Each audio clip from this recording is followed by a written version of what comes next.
El passat 29 de setembre va tindre lloc els actes de celebració del Dia de la Policia Local de Massanassa amb motiu de la festivitat de Sant Miquel Arcàngel, patró de la policia local del municipi. La jornada va iniciar amb una cerimònia a l'església de Sant Pere, seguida d'un acte protocolari de lliurament de distincions, felicitacions i condecoracions al cos de la policia local de Massanassa per diferents labors i actuacions realitzades al servici al veïnat. Esta commemoració va finalitzar dissabte amb una jornada de portes obertes amb diverses activitats dirigides a tota la població i el lliurament de premis del primer concurs infantil de dibuix policial on els més menuts havien de plasmar sobre el paper la seva resposta a la pregunta «Què espera tu la policia local?».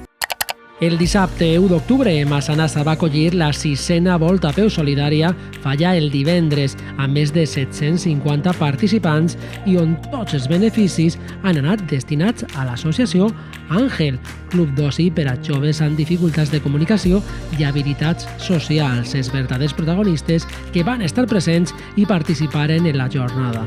L'esdeveniment va iniciar amb la caminata solidària de 1,8 quilòmetres i va concloure amb la carrera solidària de 6 quilòmetres amb posterior lliurament de trofeus.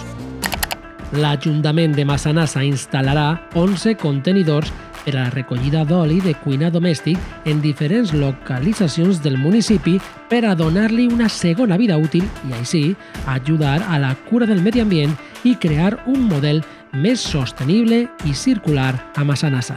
Ja ha donat inici l'oferta formativa de Reforça Massanassa 2022 amb el curs d'operacions logístiques i auxiliars de magatzem. Durant els pròxims dies també tindrà lloc el taller d'anglès bàsic enfocat a l'atenció al públic, el curs de tècniques de venda i gestió comercial i el curs de carretoner. Tots els cursos estan subvencionats per l'Ajuntament de Massanassa, tenint un cost simbòlic per a les persones inscrites. La població ja compta amb un nou servici al Centre d'Informació Juvenil, l'Oficina Jove Erasmus Plus de Massanassa.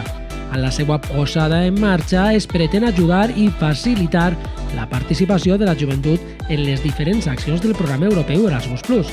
Els joves que tinguin interès a viure una experiència Erasmus poden unir-se a un grup de WhatsApp habilitat on se'ls informarà sobre els nous programes i places disponibles. Dins de l'àrea de joventut també està tenint lloc el Mes Jove, una àmplia programació d'activitats i esdeveniments per a la joventut del municipi. Espai de nit, la Gaming Experience, viatge a PortAventura i molt més.